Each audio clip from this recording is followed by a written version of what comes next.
गुरुर्ब्रह्मा गुरुर्विष्णुः गुरुर्देवो महेश्वरः गुरु साक्षात् परं ब्रह्मा तस्मै श्री गुरवे नमः तस्मै श्री गुरवे नमः। शरण्येतरम क्या है? सर्वमंगलमांगल्ये शिवे सर्वार्थसाधिके शरण्ये त्र्यंबके गौरी नारायणि नमोस्तुते नारायणि नमोस्तुते नारायणि नमोस्तुते। After the departure of Narayana, Markandeya spent days peacefully in his ashram, and there he was wondering now and then as to when will the Lord's boon fructify for him, that he perceives the Lord's Maya, and when it will be fulfilled. When he was thus sitting in the ashram one day, overlooking the Pushpabhadra river, flowing quietly, there appeared suddenly it happened. Suddenly the ominous clouds came and the rain became very soft, trickling of the rain. Slowly it became heavy rain. That river slowly filled up, it broke its banks. Slowly the water started coming into the ashram. Slowly the water had engulfed the ashram. Slowly he found himself swimming in the water, and everything that around him, there was only water and water and water, nothing but water. And he is not drowning. Markandeji is not drowning. He is not getting tired also. And he is swimming. And every time he goes in, some big huge fish or animal comes and swallows him, and he again comes out and again continues. He screams when he is devoured by something and then comes out. And he's saying, what is going on? And there is no land anywhere, everywhere, only water. Slowly the water increased so much that the entire earth was underwater, nothing. No land was available.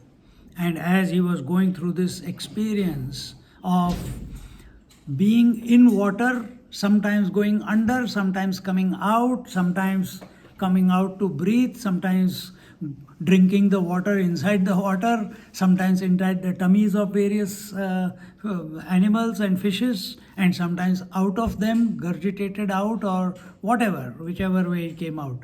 But he is not dying, he is continuing to live. And as this game continued, the sage saw the islands and continents being swallowed by the oceans. Soon enough, all boundaries of land were erased, and there was only a vast sheet of unending waters everywhere. Furious winds, storm, left, right, the winds were blowing this way, that way. Huge waves, the waves will carry him high into the sky and then splash him down, but he will not die. He continued to. And he found himself left alone in the waters, swimming here and there, sometimes caught up in a whirlpool, sometimes beaten up by the waves. He was tired with hunger and thirst. He could not understand where he was, whether it was a day or night, whether he was still on earth or in space, or in which direction he was moving. Sometimes he experienced that he was, I told you, that eaten up by them. Sometimes he was deluded. Sometimes he thought that he was being infected by disease and had succumbed to them. Thus he floundered in those waters of deluge for thousands of years. a short cinema of these fears is on the seat of meditation. Now here he has asked, I want to perceive the power of Maya. We don't ask. We are seeking Lord. But you have to pass through the Maya. And when you have to pass through Maya, everything that it is, you have to overcome by her grace only. See, the problem here is the whole creation as you see it is by Maya. Correct? How you can come out of this Maya? What tools do you have out of this Maya? With which you will come out of this Maya? Is this body because of Maya? Is this body because of Maya? Yes. Is the mind because of Maya? Yes. Senses because of Maya? Yes. Are Kama, Krodha, Lobha, Moha, Mada, Matsarya, are they expressions of Maya? Yes. Are all the positive qualities expressions of Maya? Yes. Is the form of the Lord and the Goddess a form of Maya? Yes. So, in Maya, you have to take support of Maya to come out of Maya. This is the way. And out of this Maya, when you take support, the weapons to kill the negativities, those weapons are available to the Asuras also. Those weapons are available to the Devas also. Then where does the strength of conviction and the ability to win comes? When you have not committed any unrighteous act. That's where the strength comes from.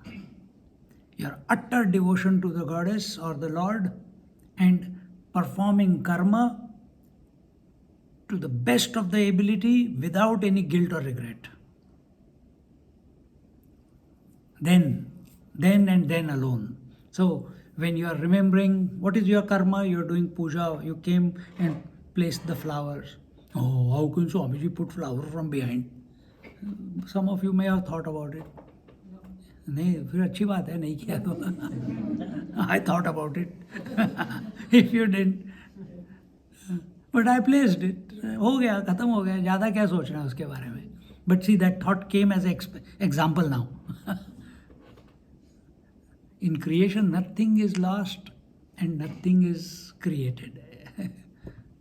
It's all recycle चल रहा है बस और कुछ नहीं. मैं भी इसे रिसाइकल ही कर रहा हूँ सब कुछ. किसी ने मार्कंडे पुराण, someone has written Markande Purana and I am repeating it. See, everything is repetition. Everything is recycling. Every day the day comes, every day the night comes, every day the same Aham Brahmasmi, Aham Brahmasmi. Huh? The only way to get out of it is bhava. You need to have bhava. Anyway, so the point was, you have to use this Maya, Jagadamba, you have to use, she is everything. You have to use whatever she is to overcome some aspects of that Maya in order to raise yourself from tamas to rajas, from rajas to sattva. And here we see and this exactly when the energy starts rising, the kundalini starts rising, some people experience many different things. Some people will feel the skin drying up, some people will get eczema, some people will get diseases, because remember, a bucket of water with a fresh tap on top, all the dirt first comes up, isn't it? That's exactly what is happening. If you can persevere through it, it will purify. But if you worry, oh God, I took the name of the God and this is all started, I think I should stop taking the name of the, like that lady. I should stop. Then it's all settled down. But it has not cleared, it has just settled down again. Next time you start again, it will come back up. So do it in such doses that you remain comfortable.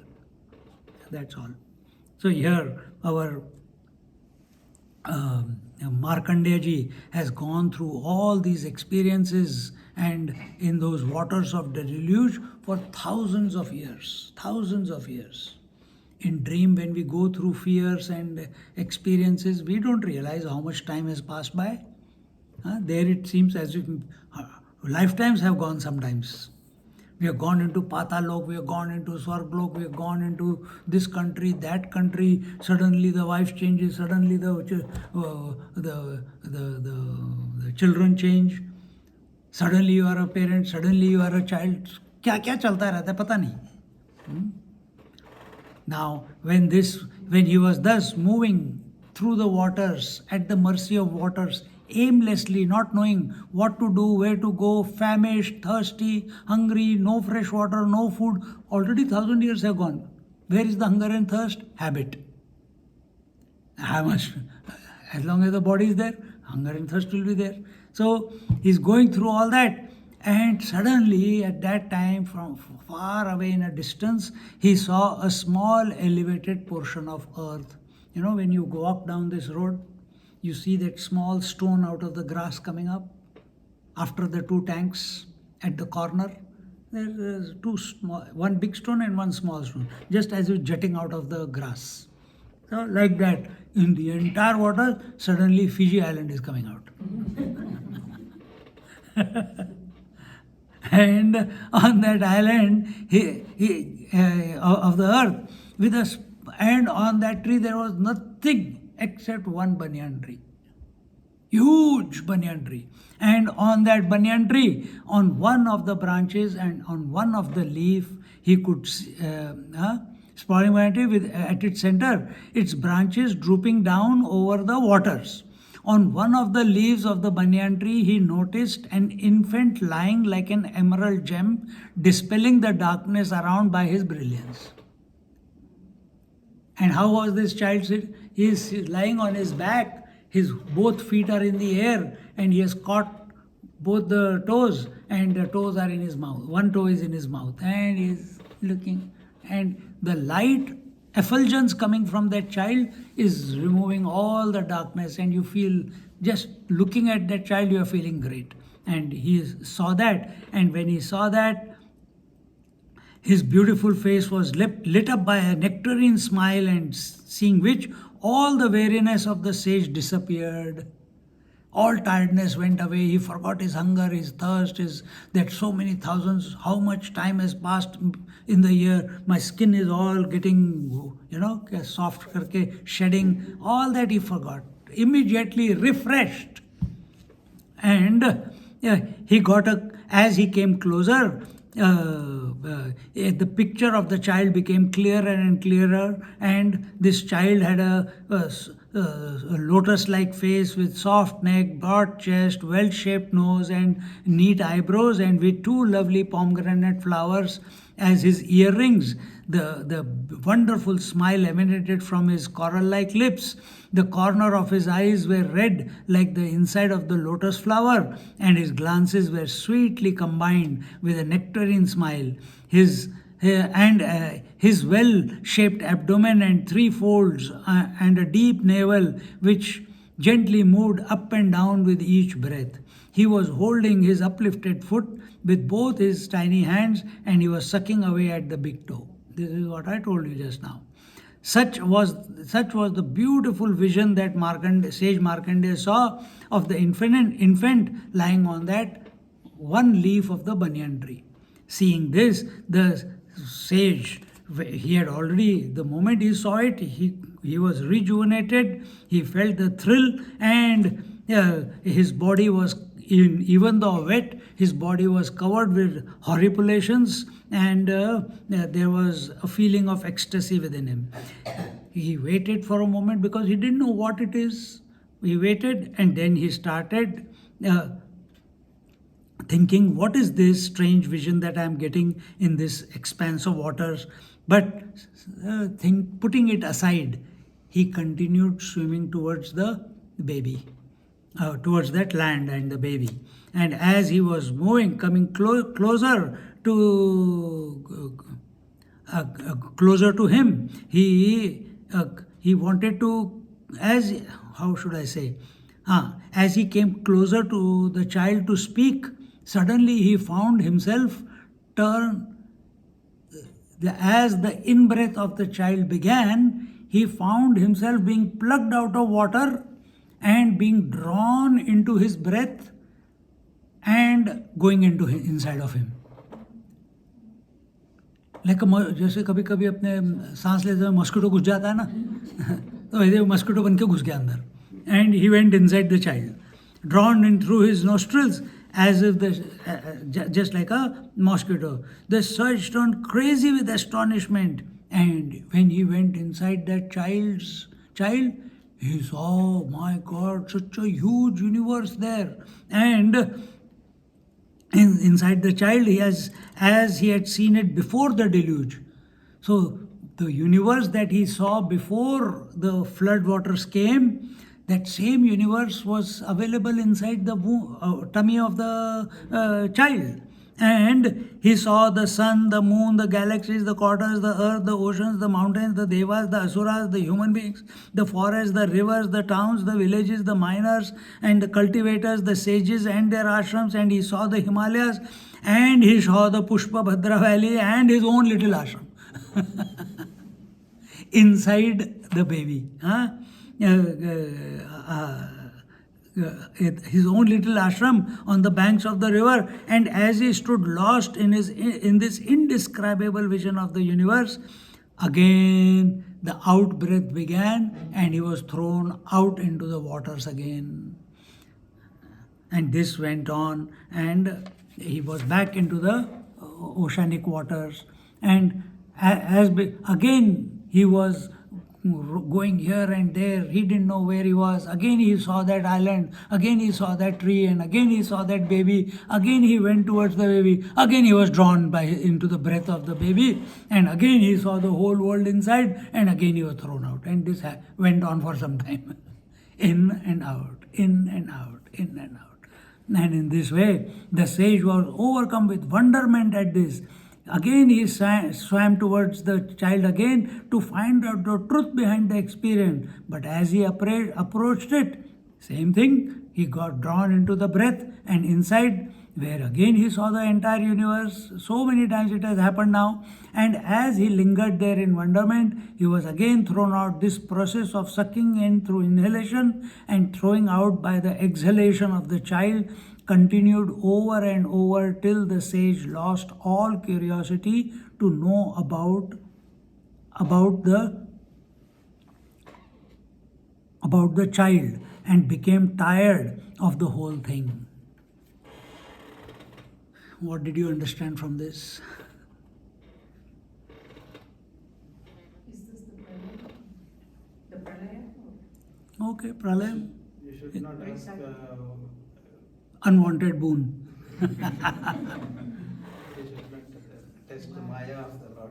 And don't test the Maya. Oh, good. We can never understand Maya. You can never understand Maya. Good. When will your spiritual journey begin? Just like his curiosity was to know the child. Child is the infinite Lord. Yeah? But first he has to, his attraction towards the world, my ashram, my Pushpa Bhadra river. Where am I? What am I? Why am I going through all this experience? Why am I not getting tired? Why am I getting thrown this way and that way? Where is this world? How come there is another world inside the stomach of the child? Why am I drawn in? Why am I drawn out? Why doesn't he show me? We have similar questions about the world, isn't it? Why this? Why that? Why like world is like this? Why the wars are going on? Why the dollar is becoming weak? Why the shares are going up? Why the prices are going this way, that way? Continuously we have questions. Especially we Indians. Who are you? Why are you? Who was your parents? Were you born cesarean or natural? तो बदमाश ऐसे question पूछते हैं सीधे.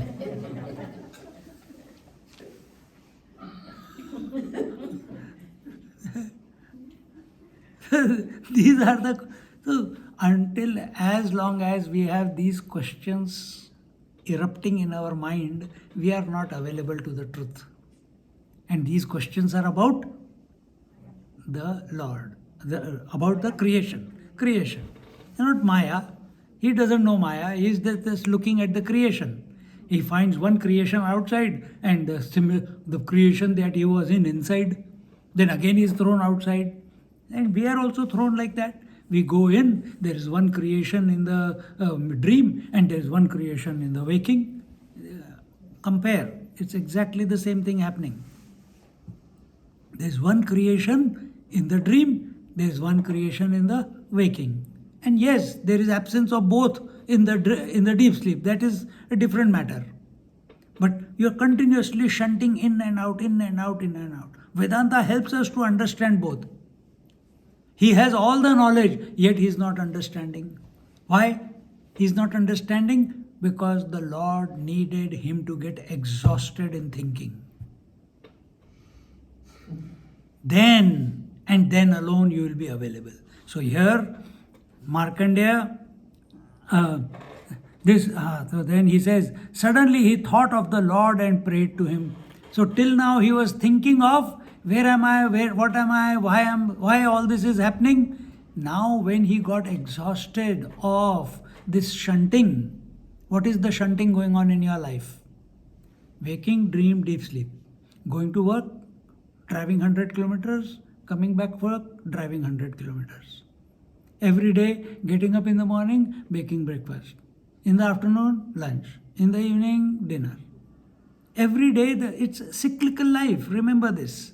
Everything. Every day, get up in the morning, bath, brush, toilet, khao or hago. What else we are doing? Eating good food and bringing out garbage. Then don't stop eating. That also we will not do.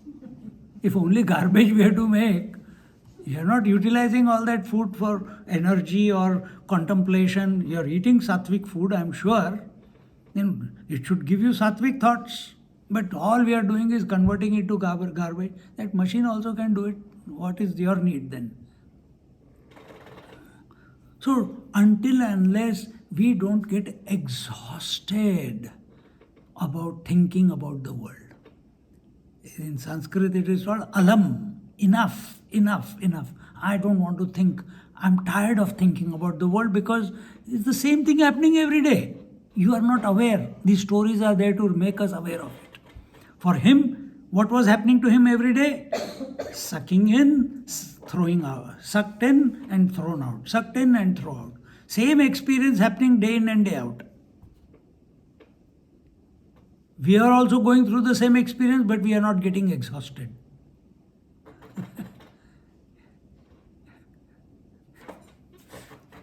Another trip. Now I am recharged to dive back into the world after the weekend. We have to get exhausted enough. This exhaustion is not. We are getting exhausted. We go to sleep.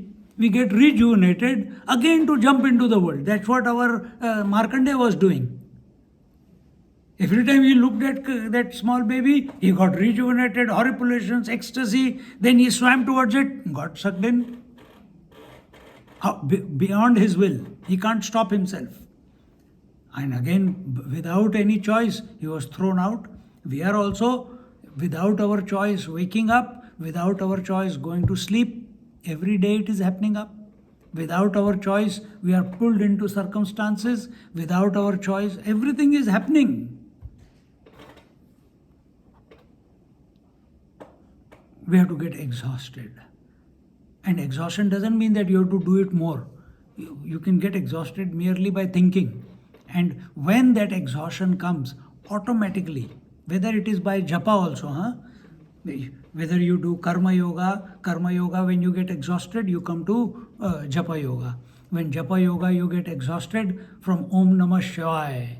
Om Namah Shivaya. Slowly, slowly, as you get exhausted, Shivaya will go away, then Nama will go away, then Om will be left.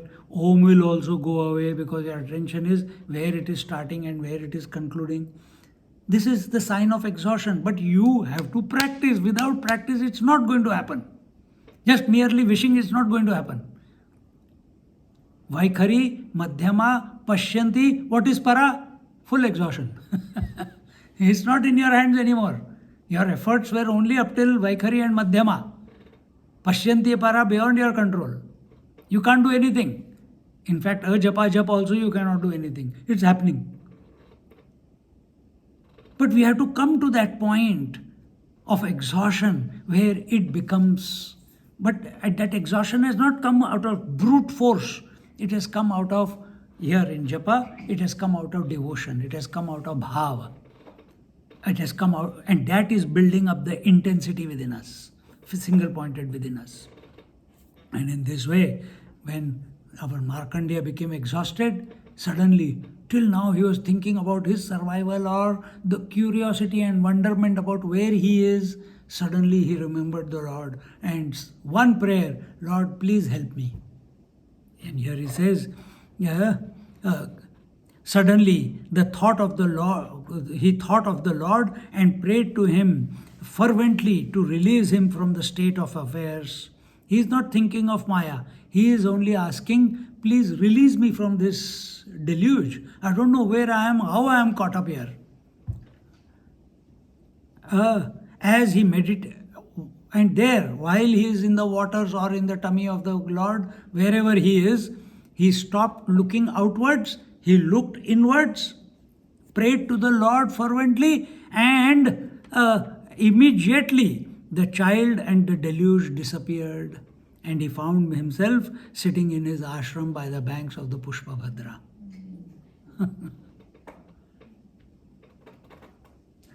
So what was all this? Maya. Does it happen to you anytime? You are sitting with a tea in your hand and suddenly the mind goes away and you travel the world, you travel your past in the Fiji when you were a child and you see all that, how wonderful it was. Now it is so polluted, but suddenly, and then how you came, and all those stories. And suddenly you went into in the dream, you went into a temple in the Fiji and someone rang the bell, tang, I don't know. And you're sitting with a cup is still hanging there. Happened many times, isn't it? Exactly like that. Imagination has taken over. Maya has taken over. Here, Markandeya ji also.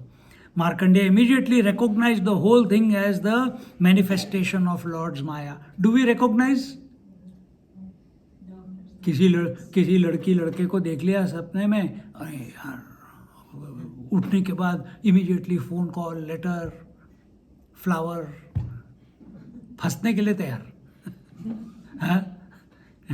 We don't recognize that it was a imagination, a projection of the mind.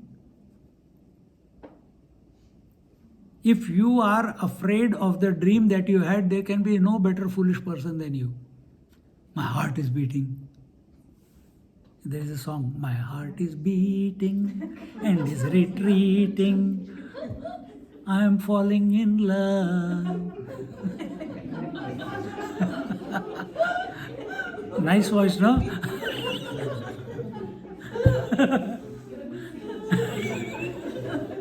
Love is in the air. Da, da, da, da, da, da.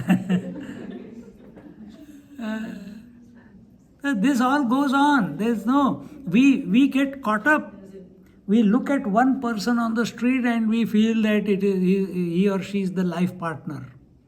We look at one flower on the plant and we want to kill it, offer it to the Lord. Yeah, see all this? You're laughing. Imagine their misery. Imagine their misery. No, Swami, they are happy that they are at the feet of the Lord. Who said that? Did they tell you? Did they tell you? ये सब अपने को खुश रखने के लिए ये ख्याल ठीक है.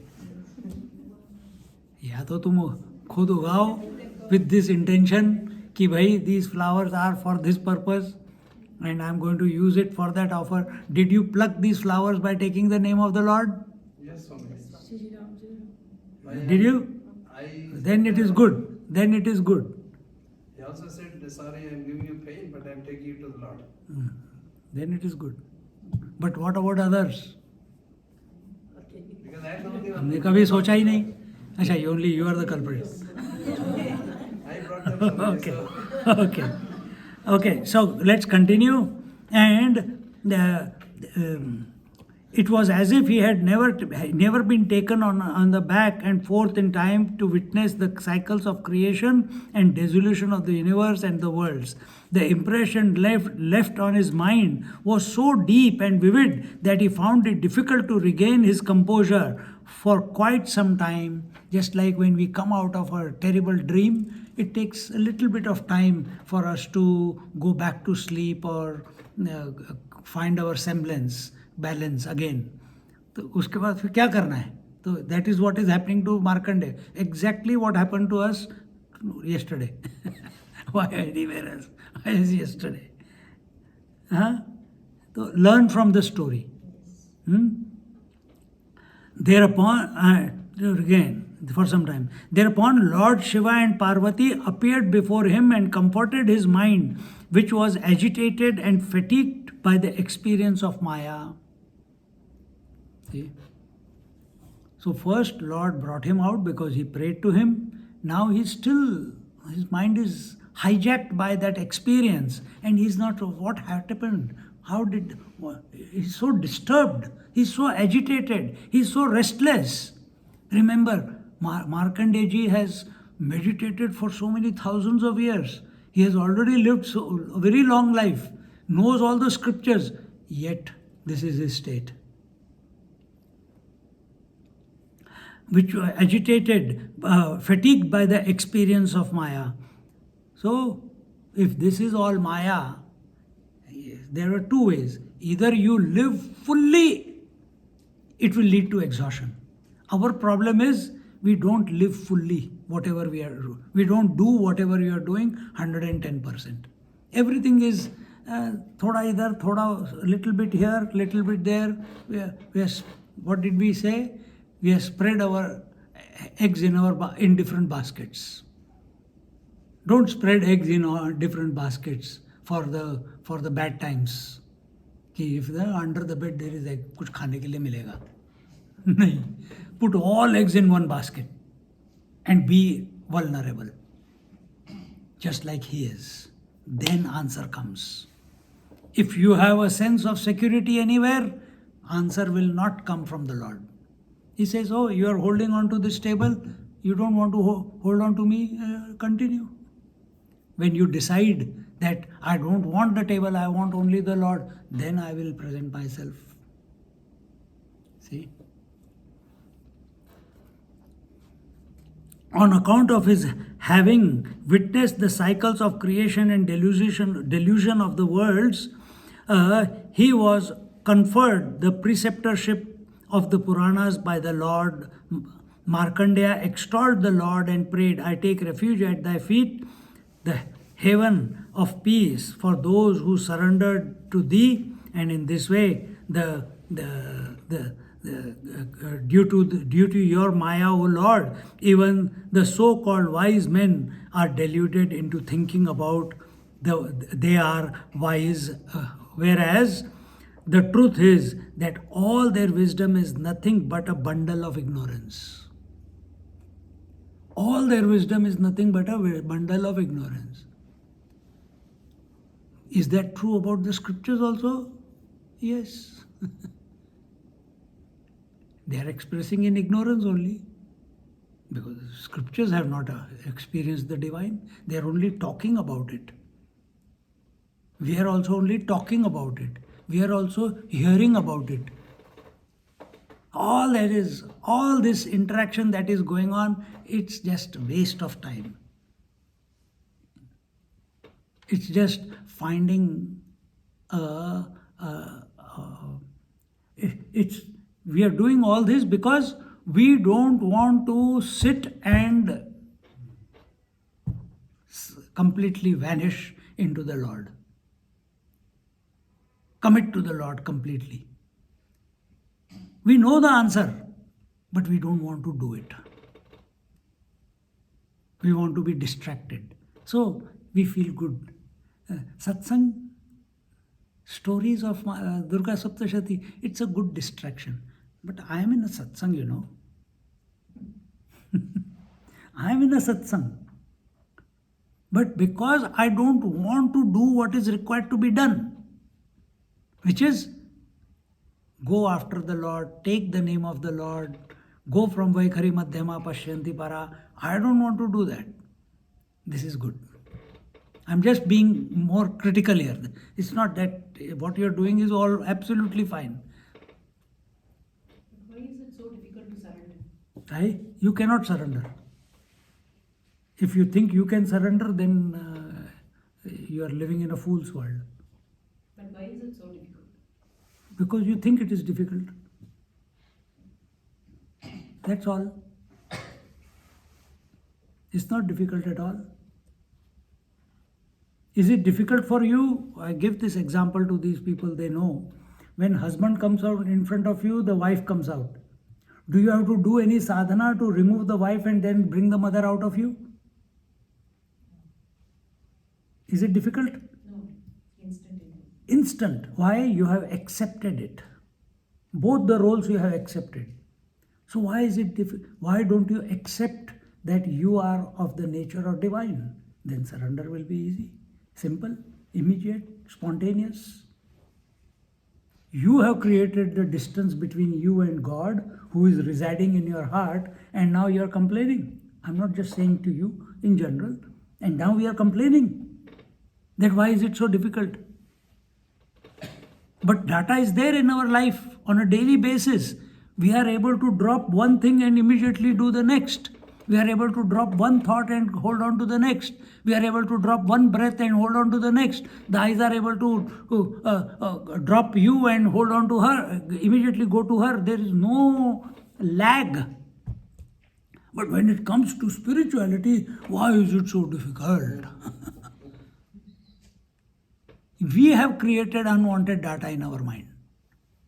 That it is difficult, that it is complicated, that I don't understand. Remember, how does tamas express? I don't know, I don't understand, and I don't have any experience of it. This is tamas. So instead of giving heed to this type of thought, why it is difficult, you do the practice so that you invoke the energy. Get out of this why. Instead of any expressing any doubts, take on the name of the god or goddess, any mantra, and go through its natural progress. Vaikhari Madhyama Pashyanti Para. Automatically all these questions will be answered from within or from without. You will find in the right place. When that question arises, maybe that question arose, that's why you drove, it took to put out that energy to come all the way till here. See, nothing happens as a coincidence. When you are ready, it appears.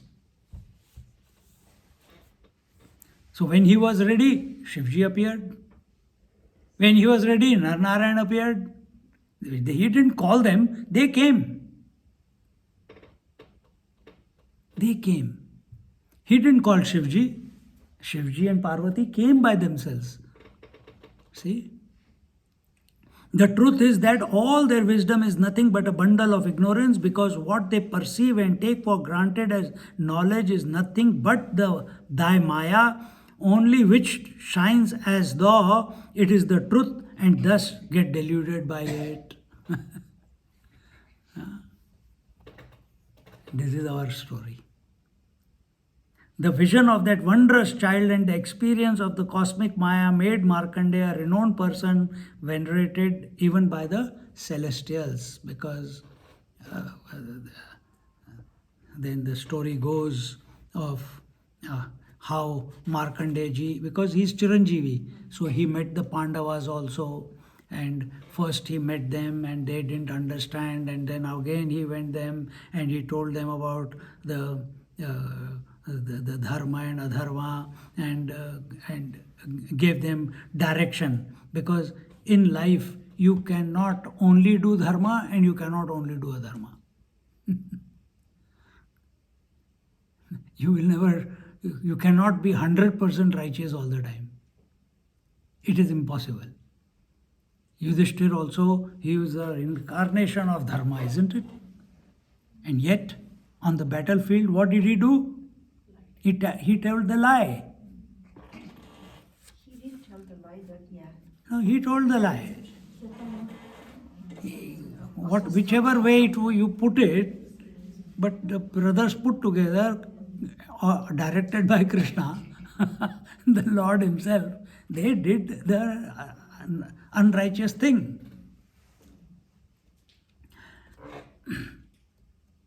But understand, because one is powerful, one should not do adharma.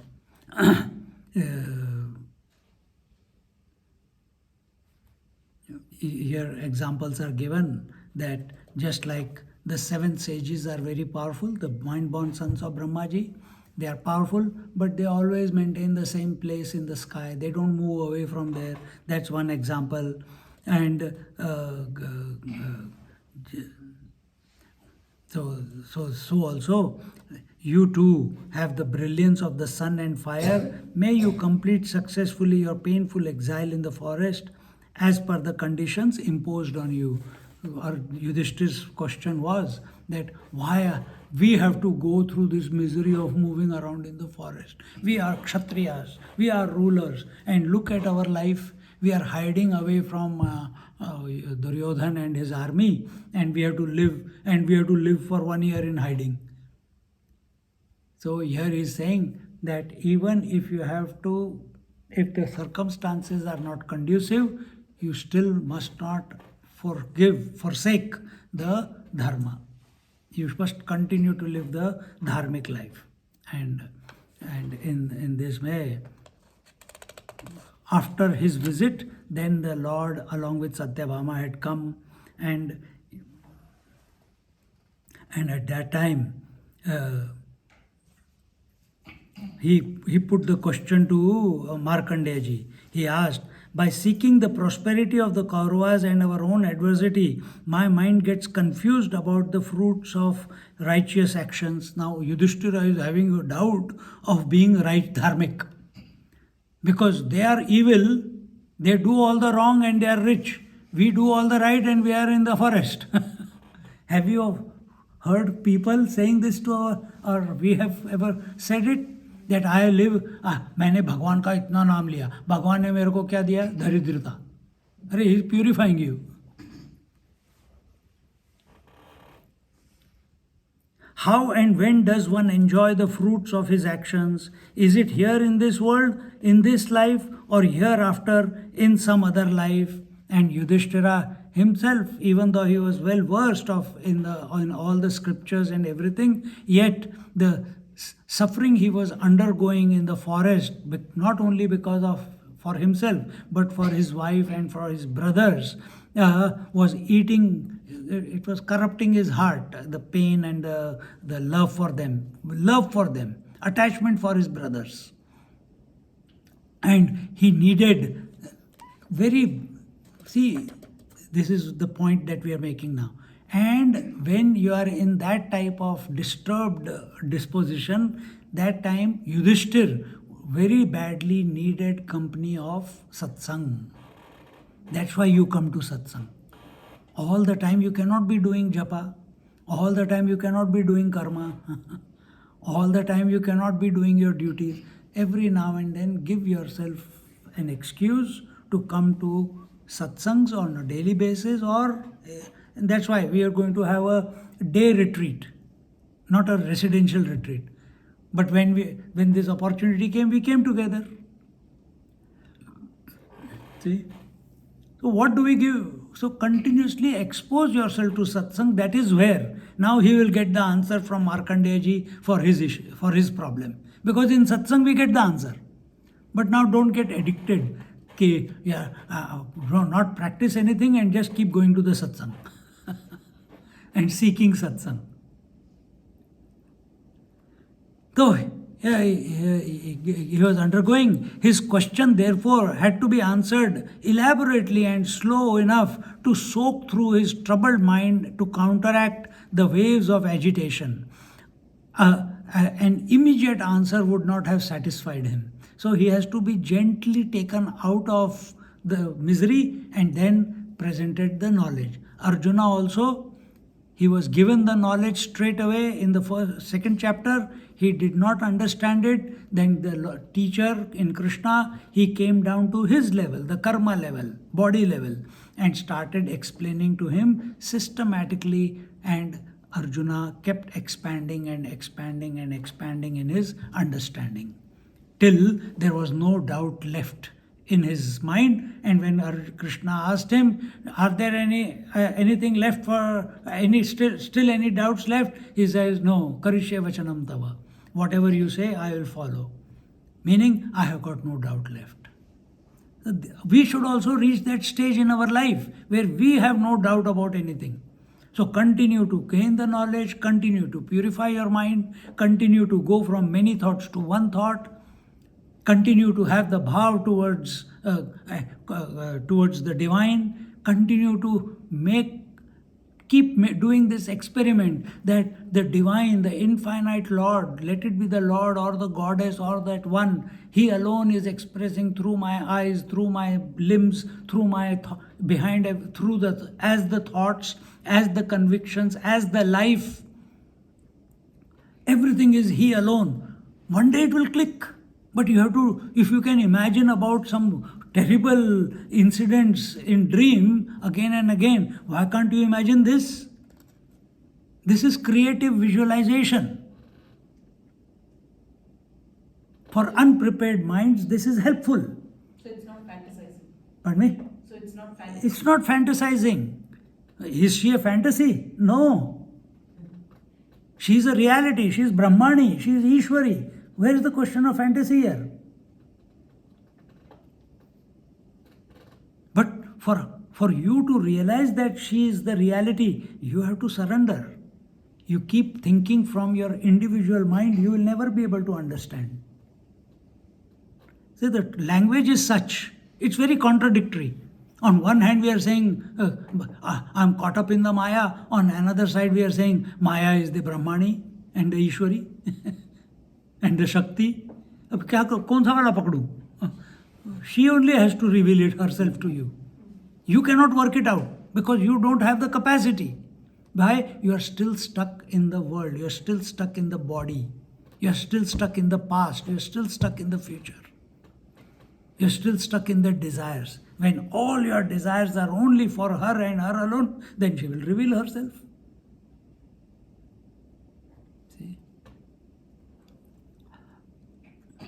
And so Markandeyaji settled down comfortably to answer the question of Yudhishthir. And this led to further question and answers thereafter, and the chain became, and it went on. The question and answers cannot be, we are not going through this whole thing. And then the Markandeyaji succeeded in adding, balm to his wounded heart, and Yudhishthira was drained away.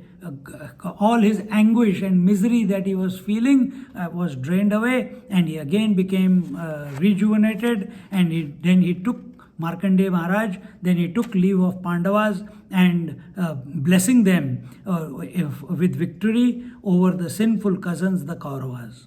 The Mahabharata war was over, and a lot of water flowed over the bridge, under the bridge. And the entire epic was written down by sage Vyasa, and his 4 disciples studied it along with the other sacred scriptures. After their studies concluded, Vyasji withdrew from everything, leaving the disciples to propagate the scriptures. And he gave each scripture, he gave Shruti, Smriti, Puranas, and to one disciple to propagate. And this way, one of them was Jaimini. You have heard of Jaimini Sutras? So one of the disciples of Vyasji was Jaimini, and even though he had a few, he was given the Mahabharata to propagate, when he studied the Mahabharata, he studied it under Ved Vyasji. But when you study, that time it seems clear. In the class it seems clear. After you go for again the same doubts or some other doubt comes up because you are not thinking, you are contemplating. So same way, Jaimini also had a few doubts on the Mahabharata and he went in search of a learned person to find answers because his guru, sage Vyasa, has unmanifested himself. He's gone back. So what to do? And thus, while looking for answers, he ended up at Markandeya ashram by the Pushpabhadra river. See from where we started and where we have concluded. And once he comes there, and now from here the next episode begins in the Markand. Now we enter the Markand. This till here it was given in Padma Puran. Now we enter into Markandeya Puran. One day, you have time, right? 50 minutes, we have got time. One day, Sage Markandeya had almost finished his usual engagements. Other disciples were there. He was giving satsang and everything, and meeting people, etc. And was about to get up and go for his ablutions and Sandhya Vandanam. At that time, a great rishi, glowing with spiritual radiance, reached the ashram. Who is he? Jaimini ji. Sage Jaimini.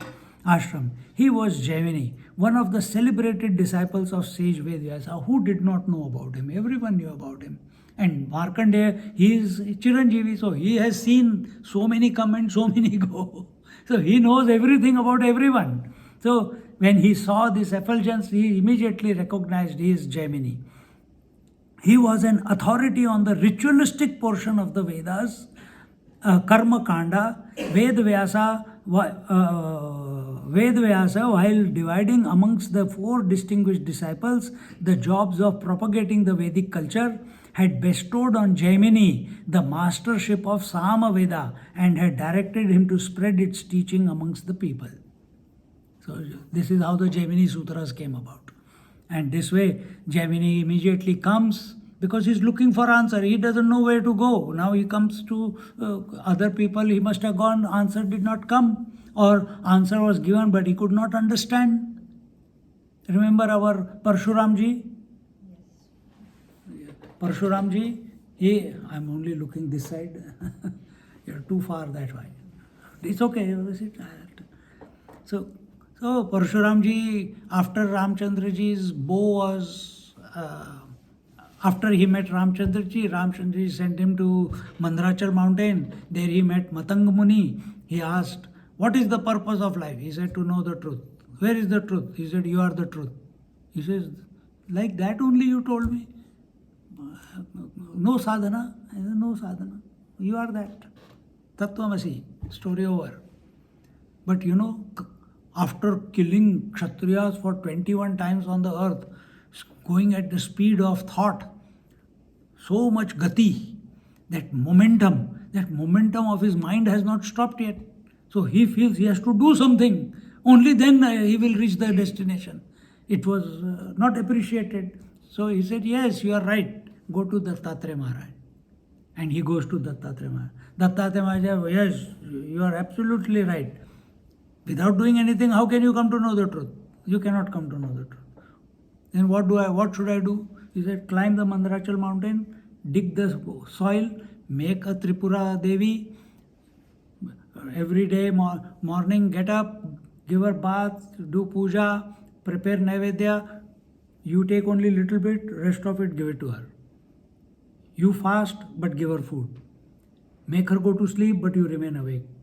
And because his guru has told him, Parshuramji was quite, committed. So he must have done it diligently. Because he did it with bhav and with commitment and discipline, he did it for 12 years. After 12 years, this question came to his mind, that I dug the soil, I made the Devi, I cooked the food.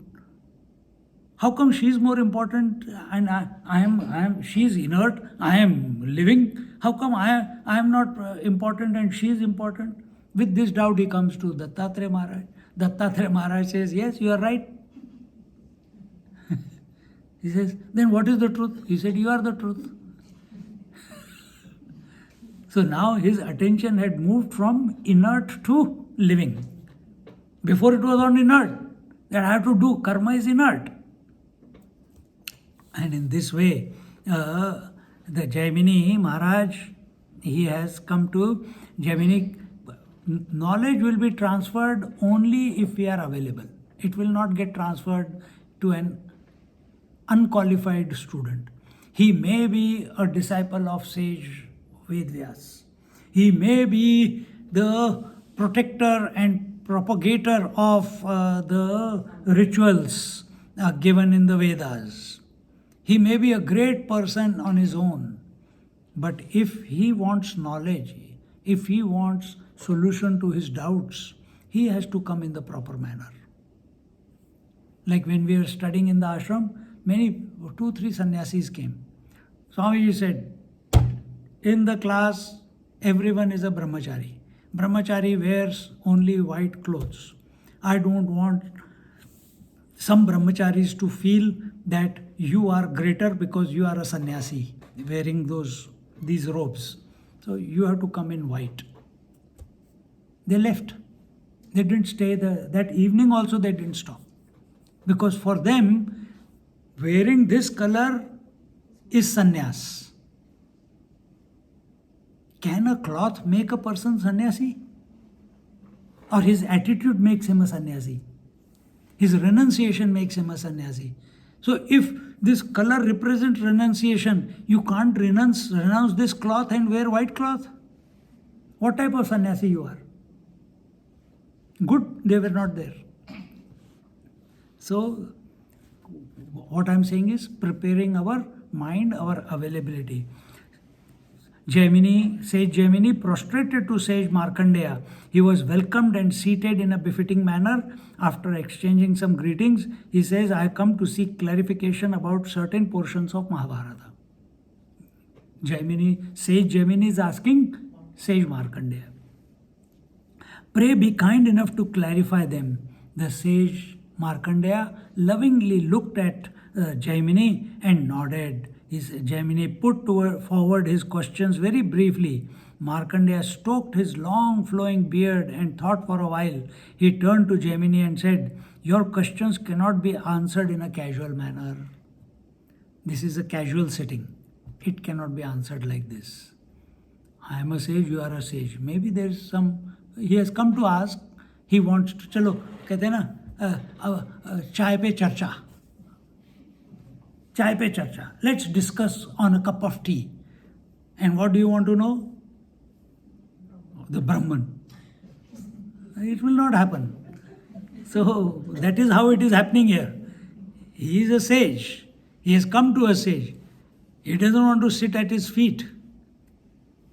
Markandeya has given him the appropriate place. But between two equals or two great personalities, he is also great, he is also great. But when you want to learn, you have to come down. And so he says that I do not have, cannot be answered in a casual manner. And I do not have the time right now because I have to perform my Sandhya Vandanam. And therefore, also, I feel that the right person to answer your questions are the 4 birds living in a cave in the Vindhya mountains. You are asking, no? On the first night, where are the 4 birds? These are the 4 birds in the Vindhyachal mountains. And on the banks of the river Reva. Please go to them. They are capable of clearing all your doubts. See? One must be very clear. Like Nisargadatta Maharaj, get out. This shop doesn't have this. What you are asking. दूसरी दुकान में जाओ. Must be very clear. कोई भी आ गया, those who are professional babas, जो आ गया, come. What you have to do? Take initiation from me. After taking, now you are tied to me for the rest of your life. Then what you have to do? You're my disciple. You have to do whatever I tell you. You see? You become tied down. You choose to get tied down. How should I say? That teacher which appears in your life unasked, he will not tie you down. That teacher who is committed to the truth, he will not tie you down. That teacher who is busy making an ashram, spreading the what you call, has an agenda in life. Rishis also have agenda. You see Ammachi, all the brahmacharis there complain. You go to ashram there. I've been so many times, I lived there also. All of them are complaining. Ammachi makes us so busy, we don't have time for ourselves, no time for sadhana, blah, blah, only complaints. But she is making them day and night. They have to scrub the floors, they have to clean the kitchen, they have to do this, you have to do. They have to run to different cities to organize this, organize that. Karma, karma, karma, karma, karma, karma, karma, karma. Why? Think. हाँ, बदमाश लोग अभी तक purify नहीं हुए हैं. उसको पता है कि these are fellows in the front of me, अम्मा अम्मा अम्मा, पीछे सब कंप्लेन करते हैं. At the back they are all complaining. The day any one of them becomes happy doing what he is doing and does it with great inspiration, automatically Amma will come to know. Automatically. Otherwise, keep at it, keep at it, keep at it. See? This is from positive point of view. But she is different. There are many other Mahatmas who are either got the ashram handed over to them or they have someone has given the chabi. मुझे भी चाबी दी है. Someone was ready to give me so much land in Dehradun. He said, Swamiji, you build, we like you because you... And every time I go to Delhi, they feed me and everything and we have a satsang. But, oh, you don't have anyone, you don't have an organization, you don't have any disciples, you are not affiliated with anyone. You are the perfect Swamiji. And we have this so much land and we will give you 5 hectares or 5 acres and we can build an ashram. And मैं भी अब game खेलने लगा. मैंने कहा yes, and we must build the ashram and it will be open for everyone, not only for one organization or that organization. Only people we like, we will know. It should be open to everyone. They said, yes, Swamiji, please let's Shri Ganesh did. I said, no, Shri Ganesh तो हो गया, आपने बोल दिया, शुरू कर दिया, अब शुरू करो. No, Swamiji, you do it. You do it. No, I said, I am also one of that organizations or non-organization who will come, use it and go away. मेरे को मैनेजर बनाते हो. ईंट पत्थर गिनता रहूँगा मैं जिंदगी भर. I will be counting bricks and mortars if I have to build an ashram. I got better job to do.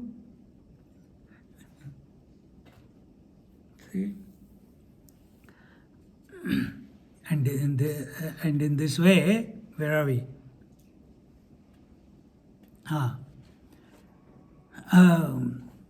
Please go to them. They are capable of clearing all your doubts. Jaimini was surprised to hear that there were birds of great wisdom. Just like those Pandits were greatly surprised when they heard that buffaloes chant Om Sahasra Shisha Purusha, inspired by Nyandev Maharaj. You are greatly surprised. Go on YouTube. She only sent it. A 9-year-old knows the entire Ramayana and is giving pravachan on Ramayana. That Pathak or something her name is. 9-year-old. She started when she was 4-year-old. Wonderment, isn't it? And यहाँ पे हम पढ़ते रहते हैं फिर भी कुछ याद नहीं रहता. So he was surprised that birds having so much knowledge.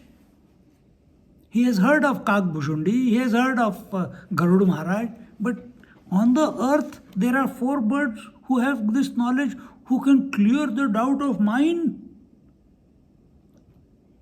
Markandeya said, don't be surprised, they are well versed in all branches of knowledge. The 4 birds are well versed in all branches of knowledge. Their knowledge of the Shastras is deep. They are great intellectuals and knowers of the truth. The birds are knowers of the truth. They are the sons of Drona, the king of birds, and who was himself a great scholar. Their names are Pingaksha, Vibodha, Suputra, and Sumukha. These are the 4 birds. And they are children of Drona, who himself was a great scholar. Please go to them, they will surely remove all your doubts. But Jaimini got a doubt now. Before he goes, he should, just before, why we are studying, coming to satsang here in this retreat and listening to this Puran and we haven't even started Durga Suktam. These are all preliminaries. Why? So that we feel the greatness and the blessings that this Durga Saptashati is going to give us. Unless and until we do not bring a sense of greatness about anything that you are pursuing, you will not pursue it. Let it be wife, let it be husband, let it be children, let it be a house. You have to feel a sense of greatness about it. Then you will put all your energies to fructify it or work towards it. Greater the greatness in your mind, directly proportional to that is your efforts to realize it. Less greatness in your mind, if you are, if you consider your husband to be God, पति देवो भव बोलते हैं ना, सब मेरे को ऐसे देख रहे हैं कहाँ जा रहे हो. पति देवो, husband is God. So then they will never call their husband by name. They will only say aho, they will only say eji, they will say there are ways of calling in our culture. They will never call them by name. But today's children, you wear sari, I will wear pants. The girl says. Right? 50-50. Half the week you wear sari, half the week I will wear pants. 50-50.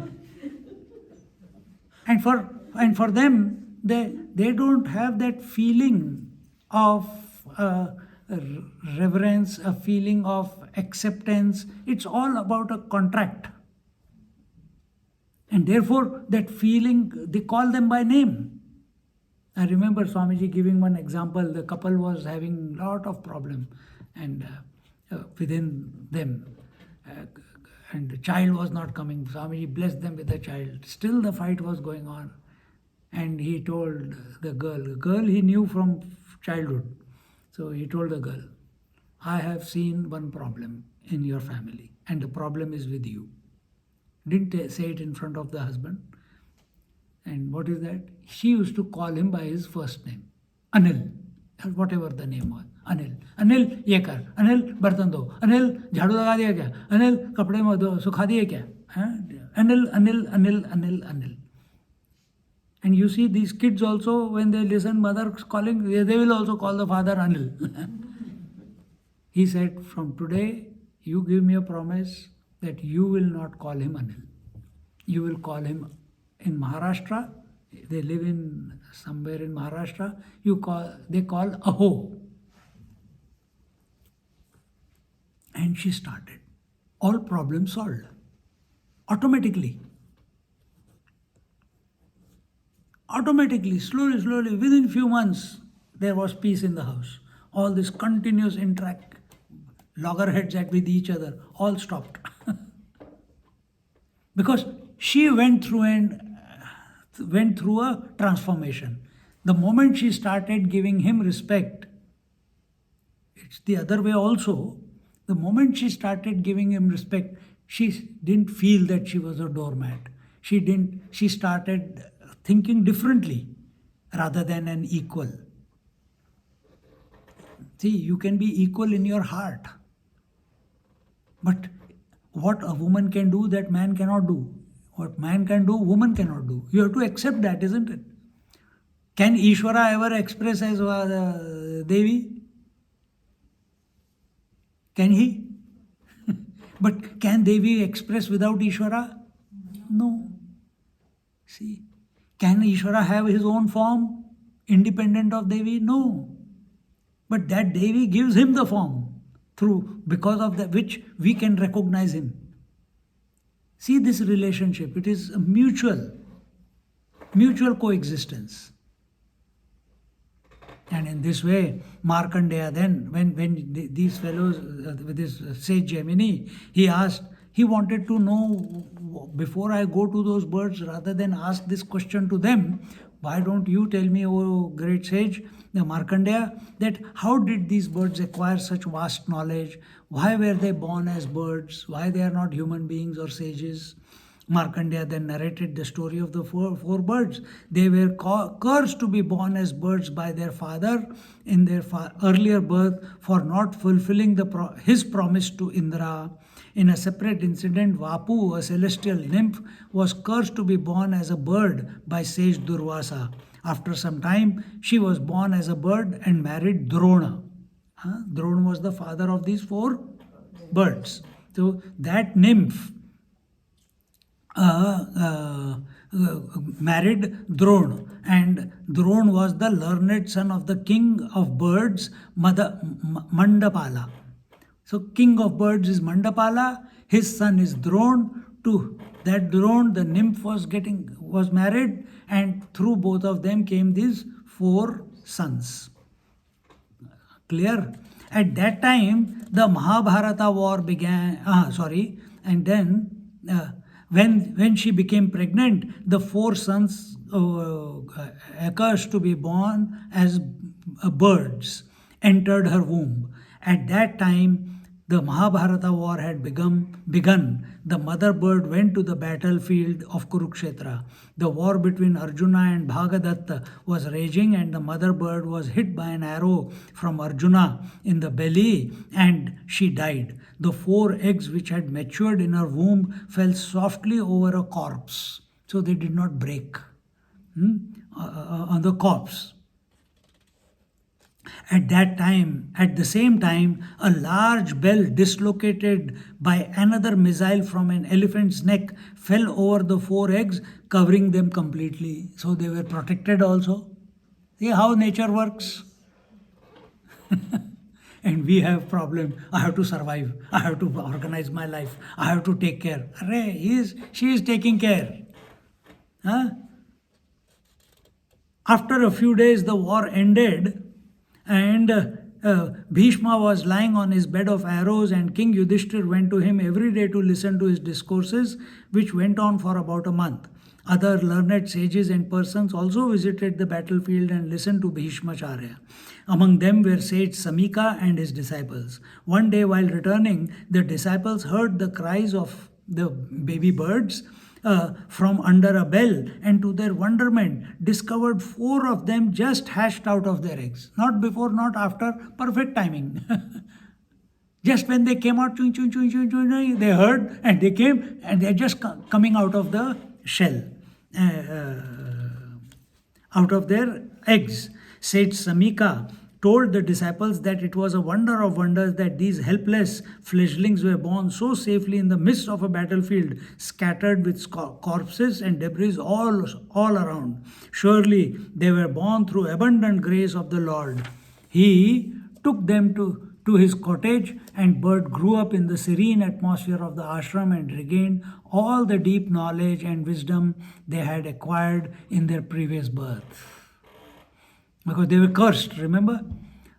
When they came of age, they took leave of Samika and shifted to the Vindhya mountains, and that's where they are today. And Markandeya told Gemini, you need not harbor any misgivings about their knowledge and wisdom. They are capable of removing all your doubts.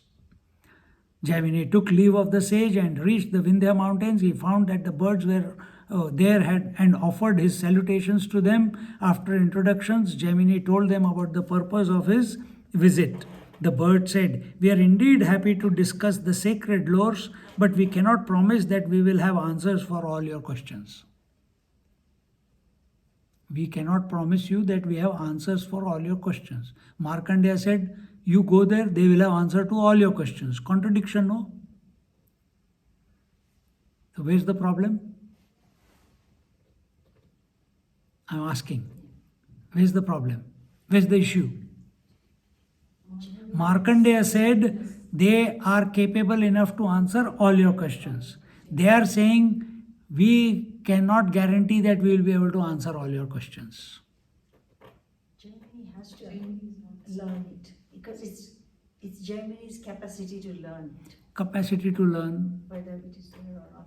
The knowledge that flows, that understanding that comes is directly proportional to your surrender, to your availability.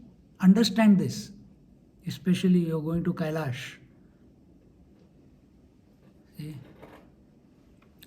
Gemini, however, placed his doubts before them, so he disregarded that. So if the teacher is, see, our Lord Yamaraj, he said, "I don't know the truth."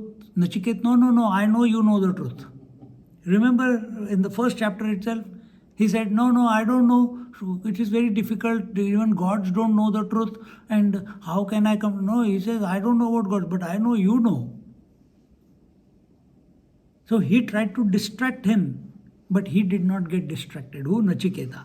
He trusted, he had faith, and that he is at the feet of a teacher who knows. Eklavya felt that he is at the feet of a teacher who knows whether he is physically available or in a statue form. He will get the knowledge.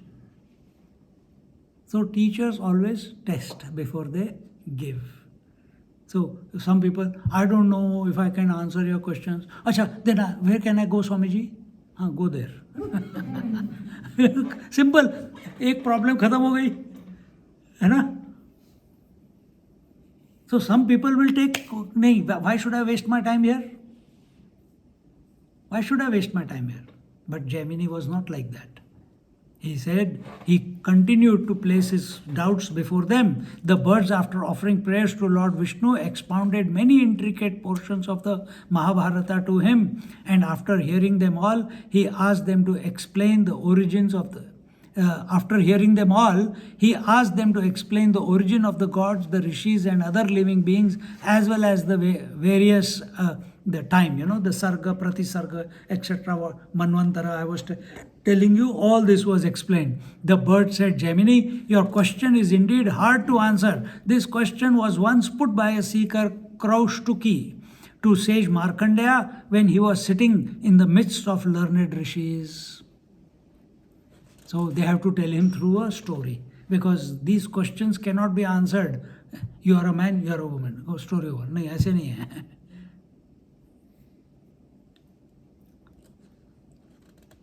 And we will only repeat what sage Markandeya told the Kraushtuki.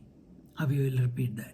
Markandeya said at that time that as soon as Brahmaji, the creator whose origin was lost in mysterious antiquity, manifested himself, the Vedas, the Puranas, and emerged from his four faces, the group of 7 sages, Saptarishis, born out of Brahmaji's mind, absorbed the Vedas. Other rishis who were also born of his mind absorbed the Puranas.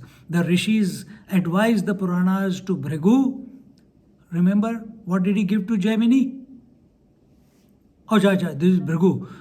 The rishis advised the Puranas to Bhrigu, who in turn taught them to Chavana Rishi. And through various rishis, it was handed over to Daksha. And from that Daksha, I learned them, these birds are saying. And, Markandeya is saying, and I shall now narrate it to you as I heard it from Daksha. So, story within a story within a story. Daksha knew it. Daksha gave the knowledge to Markandeya Rishi. Markandeya told everyone. The birds learned from them. The birds learned from them. Gemini was not supposed to learn from Abhi- Markandeya. He was not supposed to learn from Markandeya. He was supposed to learn from them. Markandeya thereafter narrated in detail the lifespan of Brahmaji, the measure of time, the various creations, the epochs, the manvantaras, the rulers, the manus, the stories of outstanding rulers and the earth during various manvantaras and so on. He also narrated the story of the Vaivasvata Manu and the ruler of the present manvantara, which is known as the Vaivasvata Manvantara. When he heard thus far, Kaustuki requested Markandeya to narrate about the Manus who are yet to come during the present Kalpa. So there are 14 Manvantaras, we told, no, in one day of Brahmaji. 7 have come, 7 still to come. I think 7 have come. So 7 more to come. What about them? So one Kalpa is a day in Creator's Brahma, during which time 14 Manus rule over the universe one after the other. Markandeya then started narrating the story of the Manu named Savarni. The next Manvantara after Vaivasvata Manvantara is Savarni Manvantara, named Savarni, who would rule the universe in the next Manvantara. So right now we have Vaivasvata Manu, next Manvantara will be Savarni Manu. In the Markandeya Purana, consisting of 134 chapters and 6,800 shlokas, the story of Savarni Manu is contained in the most sacred part of the volume dealing with the glory of the mother. Now we are slowly coming to that. It spans over 13 chapters, from chapter 78 to 90, containing 700 mantras. Briefly, the story runs thus. King Suradha, a Kshatriya. Now, this is the overview of this story. What is that? So, when we read the first chapter of the Devi Bhagavad, Durga Saptashati, Devi Mahatmyam or Durga Saptashati, the first chapter is about this one. The King Suradha and the merchant by the name of Samadhi. These two people are there. And who was ousted? So who was this King Suradha? He was a very just ruler. And he had, job of a ruler is to expand the boundaries. One day when he had gone, all the ministers and others and his relatives, they had emptied the treasury, taken up everything and left nothing, taken away the rulership from the kingdom, from this. The people loved him, but the people, the people, the ministers and the generals, they all, it was like a sabotage, like a coup. We haven't experienced, they have. In Fiji. What was his name? A few of them. Mahendranath. A few of them, okay. Ah. So this, but King Suratha was a Kshatriya, and then he was sitting there thinking, no respect. They didn't speak to him properly. He has done so much for everyone because he was just ruler, and yet all of them now don't even give him respect, don't talk to him properly, don't give him food properly. He's just as if he's a forgotten piece of furniture within the palace. And he felt frustrated, and his own relatives are also doing that, and he felt frustrated. He did not, his dignity did not allow him to go through this suffering. So one day he said, I'm going hunting, and he didn't come back. Similarly, one more, this is the Samadhi. We'll look at more detail this story when we get into the chapters. And this Samadhi, he was a trader, he was a Vaishya, not a Kshatriya, whose properties were, his wife and his children had taken away all his wealth and left him without anything. And came to know from Saint Sumedha that the remedy for their sorrows lay in obtaining grace from the Universal Mother.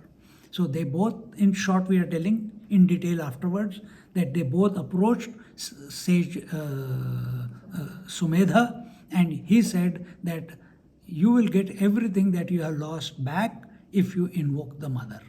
This is in that Markandeya Puran, this story is coming. And universal mother.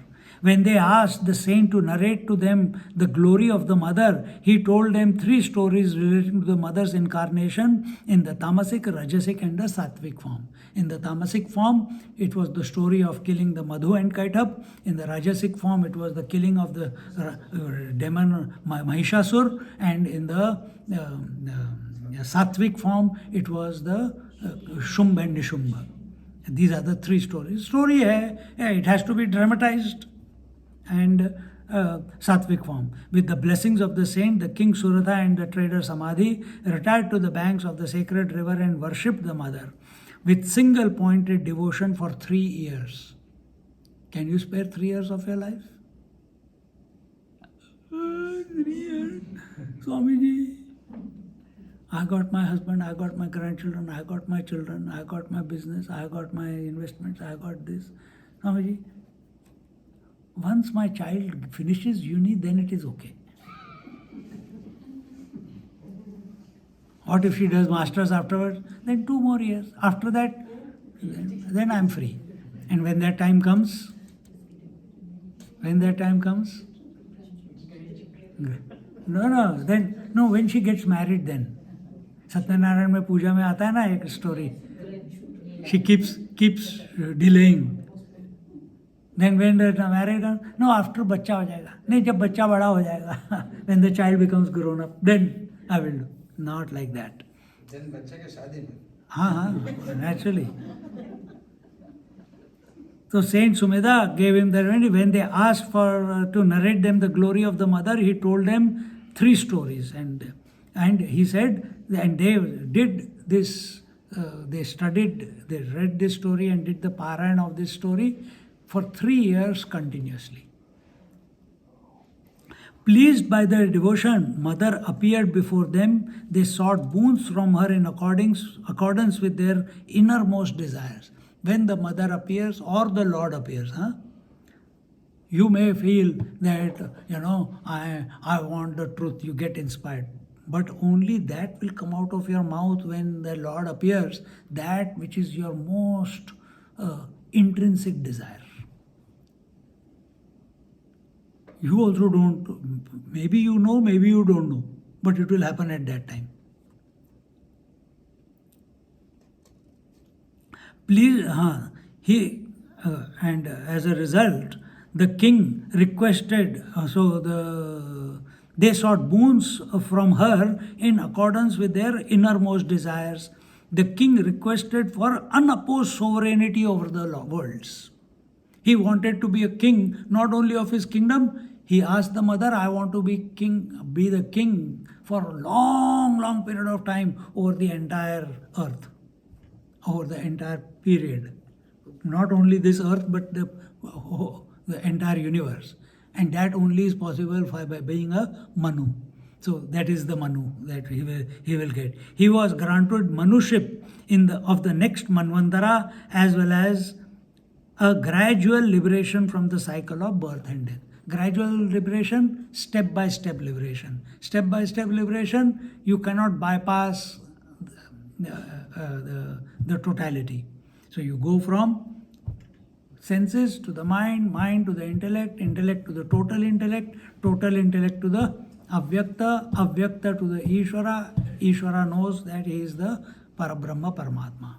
And Ishwari, who guided you to the Ishvara, she knows that I and him are not alone, because when he goes to the Ishvara and merges into the Ishvara, that time Ishvara and Ishwari both are one and the same. They are not separate.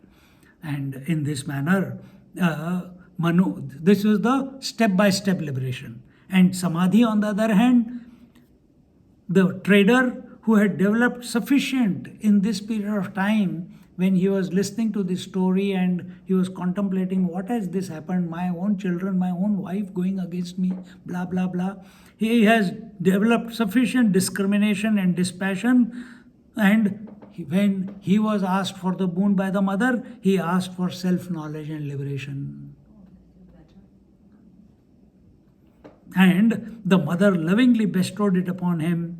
King Suruda attained the higher worlds and is awaiting his turn to become the next Manu. The story entitled Savarnika Manu Charita, story of the Savarnika Manu, spread over 13 chapters in the Markandeya Puran, forms the famous book Durga Saptashati or Devi Mahatmyam or Sri Chandi, as it is known in various parts of the country. According to the Tantra Shastra, the book is full of mantras totaling to 700. For purpose of simple recitation, this knowledge of what constitutes the mantras is not important, but it is quite significant for doing homa, japa and archana. Mantras are, here it is now going in this Durga Saptashati, there are 4 types of mantras. There are 4 types. One is the shloka mantras.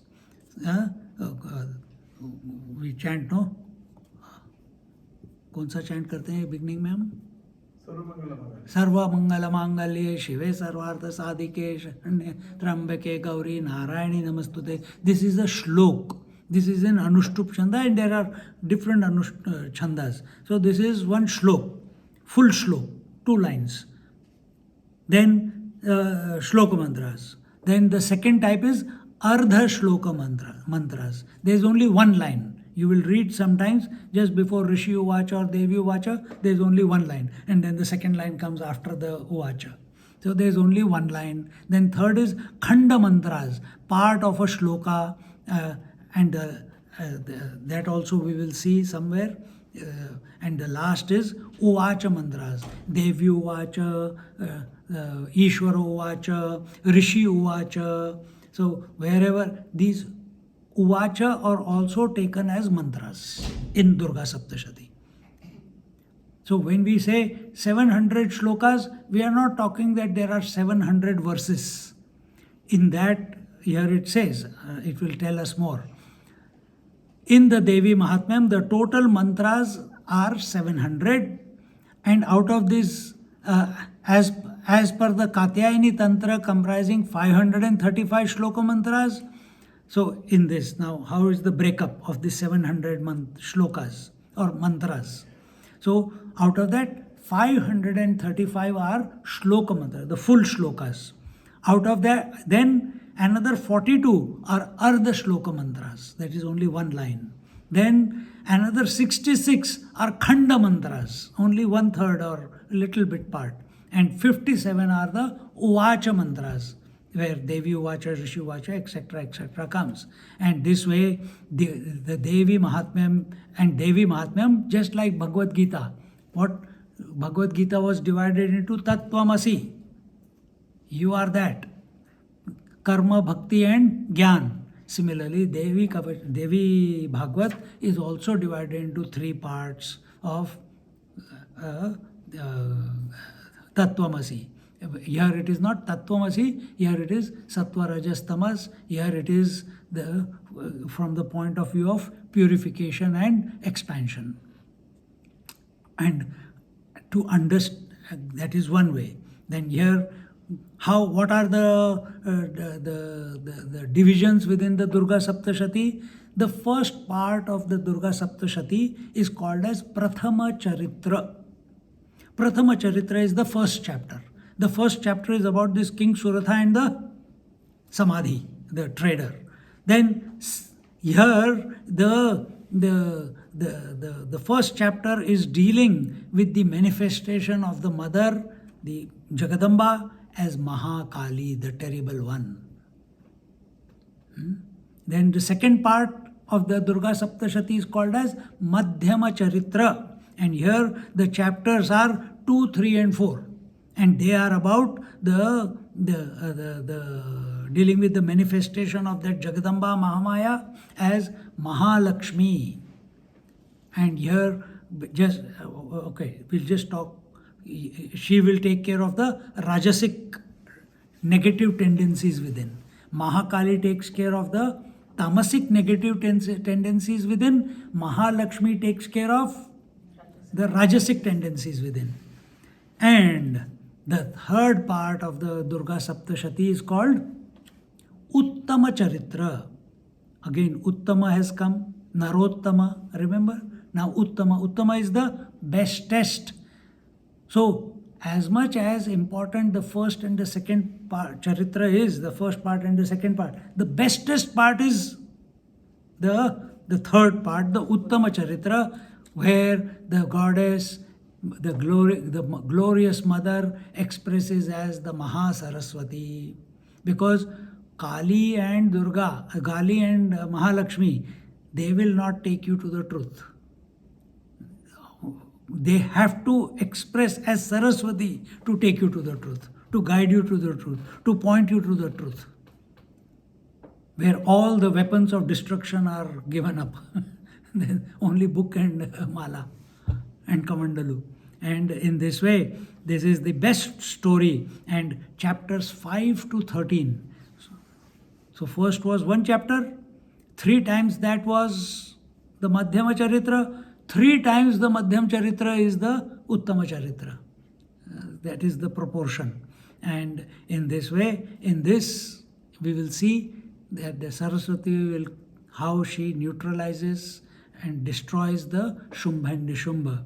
And what they represent and everything we will see as we go along. And in this way,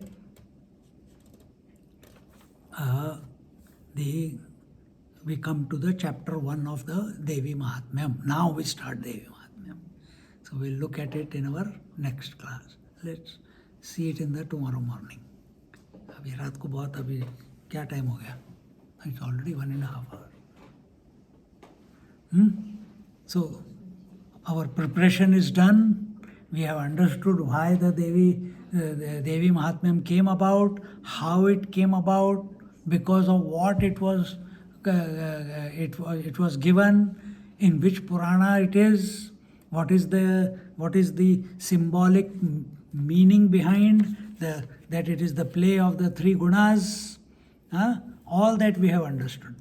Now let's go and kill the Rakshasas within. And that we will begin with the morning. Om Purnamada Purnamidam Purnat Purnamudachyate Purnasya Purnamadaya Purnameva Vashishyate. Om Shanti Shanti Shanti. Hari Om Shri Gurubhyo Namaha. Hari Om.